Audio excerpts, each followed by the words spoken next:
Ladies and gentlemen, hey, hi, how you doing? Welcome back to the channel. Thank you so much for stopping by. It seems like as of late, there's been several secret updates revealed for Call of Duty through data mines and leaks. Some of these secret updates are actually things that seem to have already been applied in game, at least to a certain extent. Others indicate a sort of secret update coming in the next few weeks that could be a couple of different things. Across the board, there's a lot of potential for it that we'll break down here in just a moment. But the bulk of this information today is stemming from Alex over on Twitter, one of the leakers or data miners that we cover a lot here on the channel. And with the Season 2 Reloaded update a few days back, as he was going through and data mining, he came across several different lines of text or code that indicate some things that were not talked about or have not been talked about, at least as of the time that I'm recording this video. So as we do dive into all the details here, quick reminder, if you are new to the channel, every single day I got you covered with everything you need to know about Call of Duty, whether it's news, updates, leaks, meta breakdowns, it's all right here. So feel free to hit that subscribe button, turn on those post notifications. Every single day we are getting closer and closer to reaching 1 million subscribers. And if you enjoy the video, a like rating is always seriously appreciated as well. But the first couple of changes and updates that Alex talks about here are actually some text files relating to, it seems like, sort of minor anti-cheat updates that have gone through in game. One of them I know for sure is live. I haven't seen direct confirmation on Twitter if the other one is live yet from some of the ranked players, but this first string of text reads, one or more players you recently played on the same team with repeatedly in ranked play were banned for cheating. To reverse the unfair advantage gained by playing alongside a cheater, all SR gained as a result of matches where you were on the same team as the banned player has been deducted. So this is something that Call of Duty has sort of ambiguously talked about before, having actual penalties in play for playing with cheaters and queuing with cheaters repeatedly. It wasn't something that at the time they talked about being fully implemented, at least to my recollection, but this would indicate that this is either something that is in effect now sort of silently in the background that you might actually be notified of if you're someone who has recently intentionally queued with a cheater in ranked play to try and boost your SR, or it's something that could be coming alongside a larger anti-cheat update in the future. Either way, it is good news here. This is obviously not an end-all be-all fix for an anti-cheat. It's not the anti-cheat update that we all want to see, but it is another layer of them trying to navigate around the cheating issue in game and stop at least other players from benefiting from it to a certain extent. If someone is trying to cheese their way into the higher ranks of ranked play by intentionally queuing with someone who's got walls or aimbot, and that's discovered, that player gets banned, and it's like, oh wait, these guys played 14 matches together, clearly they were aware of this. Well, then you're gonna have all that SR stripped from your account and be demoted back to whatever rank you were before.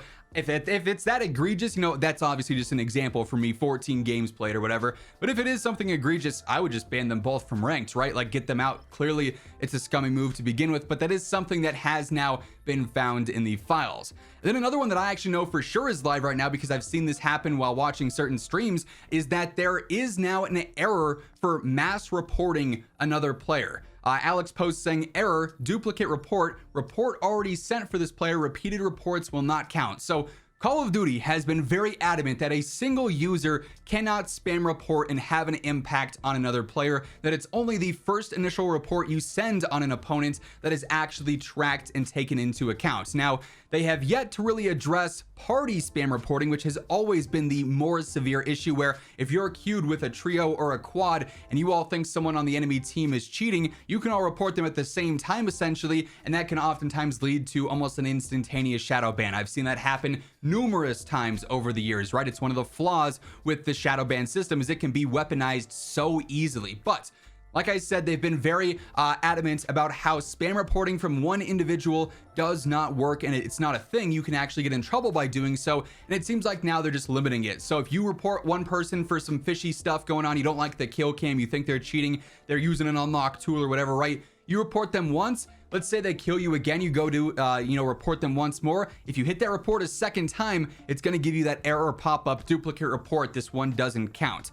I don't know why they wouldn't just make it so that if you've reported a player one time, you can't ever do it again, but this is the way they want to go about it. That'll now show up. So again, sort of like a minor anti-cheat measure here so that there's more clarity behind spam reports and maybe the shadow ban stuff there, but this is far from an actual fix. I mean, the shadow ban system is still an absolute joke that needs so much more attention, given to it so it actually is fixed and it's no longer weaponized or anything. But nonetheless, another change that seemingly went live without any direct mention, at least in the patch notes. Now, that's in regards to stuff that seems to already be active or is in the files now for future anti-cheat and ricochet related measures. We also have one other very interesting content related secret update that seems to be coming, at least according to Alex and the leaks that he's seen, saying nothing really interesting overall with Season 2 Reloaded. Like, there weren't any major leaks.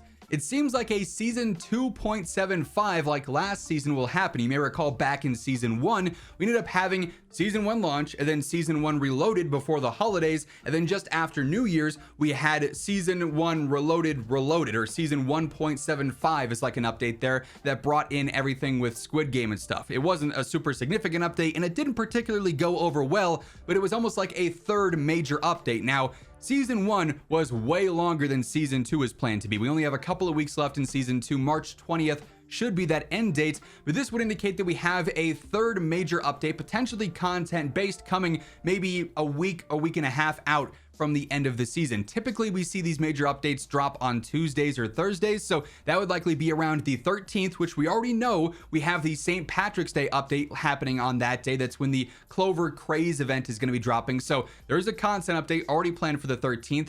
Having a major update a week out before a seasonal launch is kind of strange. We really haven't seen that before, so that would be kind of surprising. It could also happen, you know, maybe around the 10th, just because I feel like there's two possibilities with this supposed third major update, or 2.75 update this season.